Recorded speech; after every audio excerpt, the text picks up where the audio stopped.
Hello everyone and welcome to a game a lot of you have requested. It's from round 1 of the US Chess Championship, Fabiano Caruana versus Grigoriy Oparin. And Oparin is an incredible player, but Fabiano is, well, we can say on a different level, as he won the previous 3 US Chess Championships. So he won the 2024, 2023, and 2022.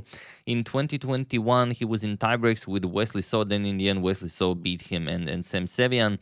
But yeah, I mean, 3 victories in the US Chess Championships in a row, and he qualified for the candidates 5 times already now in a row ever since 2016. He won one of them. He challenged Magnus for the title. He was unsuccessful to win. But yeah, I mean, definitely one of the favorites to win the candidates tournament. We'll see. How it goes, because it can all go down to one game. And here, of course, we're very interested in what's happening, but also what we can expect from Fabi in the candidates tournament, as this is classical chess. And what happened here in this game, I mean, this is just something you don't see very often. It's a line that has been played thousands and thousands of times, and Fabi already completely goes out of theory as early as move 6 and just obliterates Grigoriy.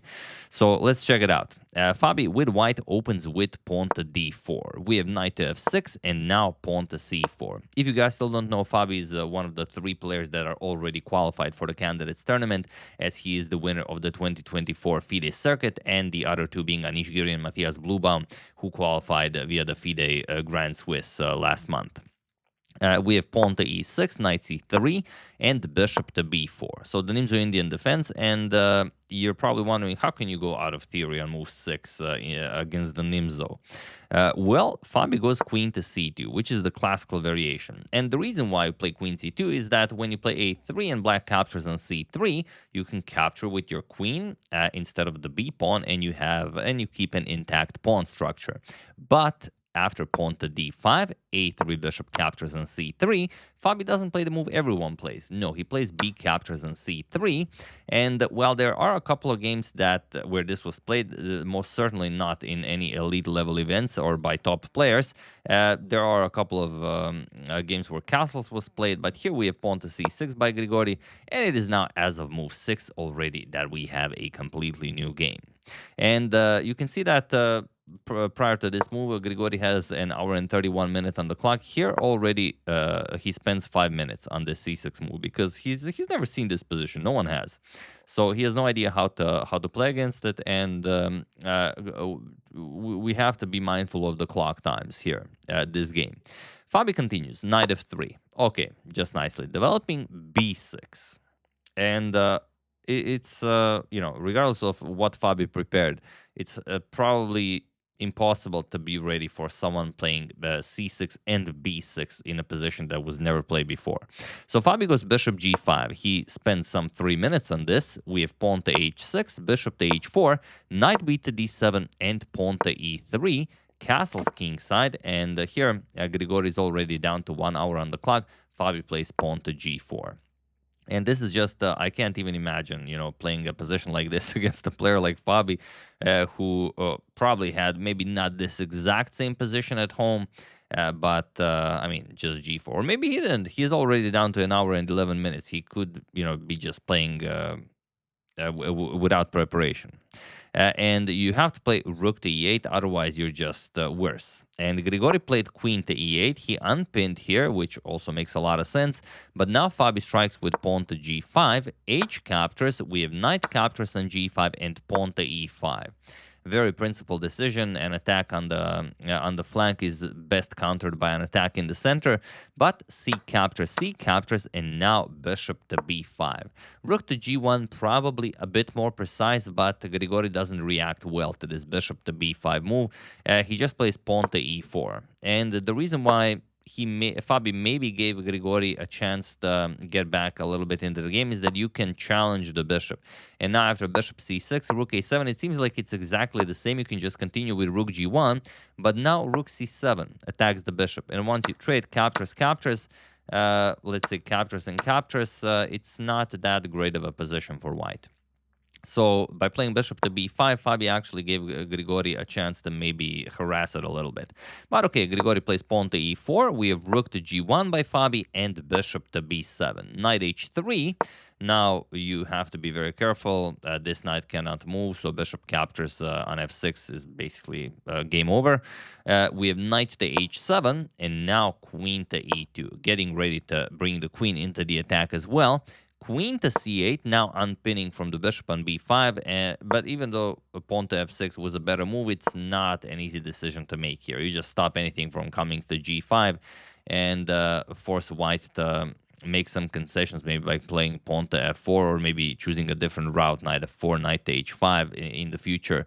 But yeah, definitely not easy to play. Pawn to f6 here. So queen to c8 was played, and now king to d2. Fabi defends the pawn with the king, and now he's ready to attack the black king as his rooks are now connected. We have knight to c5. Here, with knight f6, you're still in the game, even though your knights are discoordinated and not very well placed. But after knight c5, Fabi is now completely winning. It seems like it's a simple offer of a trade, knight for knight, but there is so much more happening. And Fabi plays d captures on c5. Now, some of you were probably wondering, why not just rook captures on g7 right away? Well, the thing is, you will have to capture the knight, so it's... you can play it like this, like king captures, rook to g1 check, king h8, queen to h5 with the threat of bishop f6 checkmate as the knight cannot move, let's say queen to e6.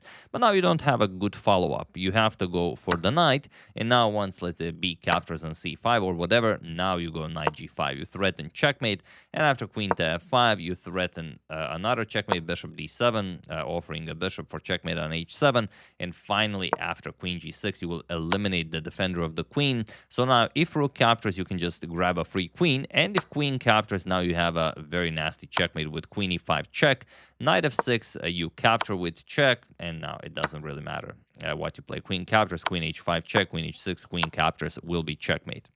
So after knight c5, Fabi played d captures on c5 right away, and now queen captures on h3. Seems like, okay, we just traded, and everything is perfectly fine.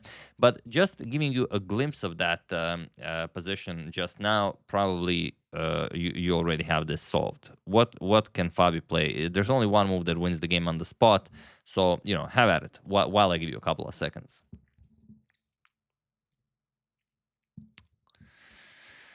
Well, your bishop is hanging, and you already played queen e2 to bring the queen into the attack, so why not combine the two and play queen to h5? And there's no defense here. Whatever you play is just insufficient.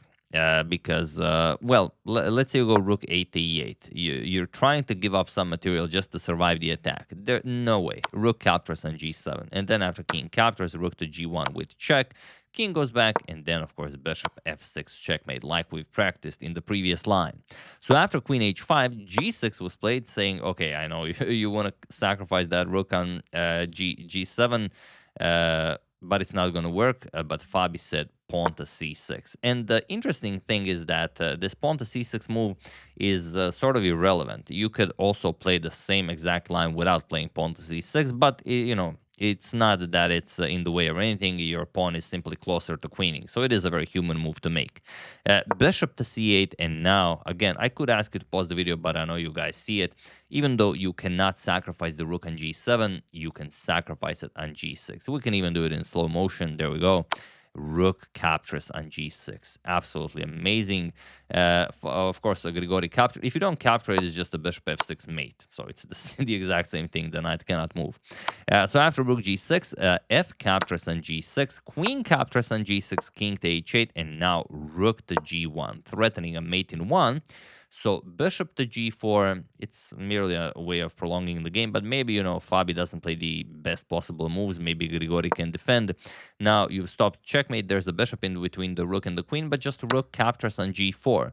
Rook f7, stopping any checkmates, but now Fabi just plays bishop to g3, and he was in this position on move 27 that Grigoriy Oparin resigned the game, as there is nothing more to be done here. Once you make a move, let's say rook 8 f8 or whatever, simply bishop to e5 check, and that's it. Knight to f6, you can capture, captures, rook g7 checkmate, or any of the other checkmates.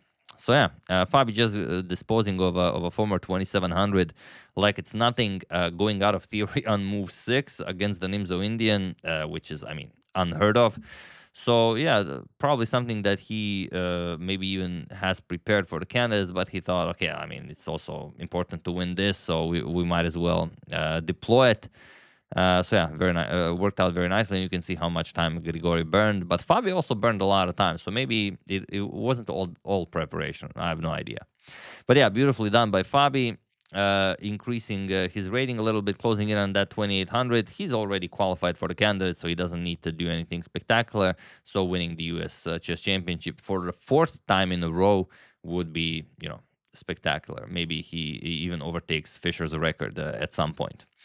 So yeah, that's the game. Hope you guys enjoyed it. Very nicely done by Fabi. I would like to thank Robert Araton, Rocao, John Anderson, Ulrich Thini, and Gerard St. Pierre for a contribution to my channel. Thank you a lot. I really appreciate it. As usual, you can check 2 of my previous videos here. Thank you all for watching, and I will see you soon, continuing to check up on your wonderful suggestions and whatever else happens in the chess world. Thank you all. I will see you soon, and have an excellent rest of your day.